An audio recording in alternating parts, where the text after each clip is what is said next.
The death of Augustus. Suetonius reports. After sailing around the coast of Campania and the neighbouring islands, Augustus spent 4 days at his villa in Capri. He spent the time recovering from an illness and avoiding any social activities. At sea once more, as he sailed past the Gulf of Puteoli, his vessel happened to meet a ship that had just arrived from Alexandria in Egypt.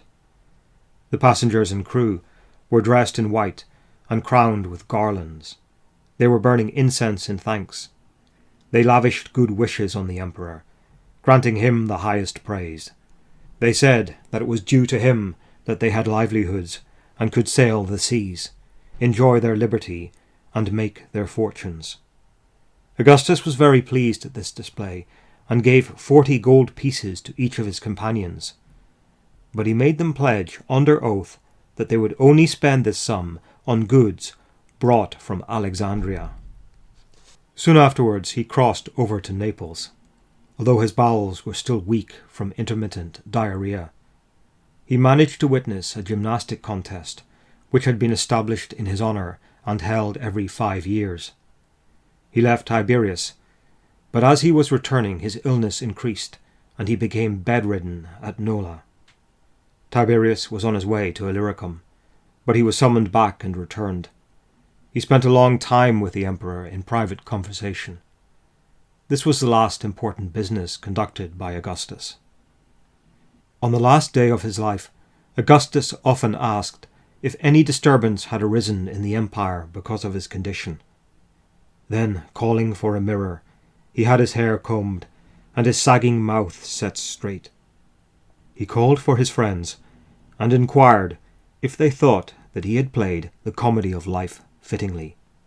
He asked, "Since I have played my part well, all clap your hands, and let me leave the stage with your applause."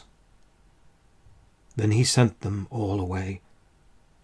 Later, when he was asking some newcomers from the city about the daughter of Drusus who was ill, he suddenly expired.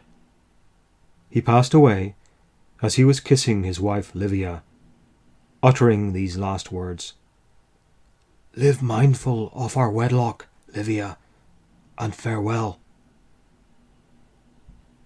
Thus Augustus was blessed with an easy demise. It was the death he might have wished for. Many times, when he had heard that someone had died swiftly and painlessly, he would pray that he and his kin would also receive a good death.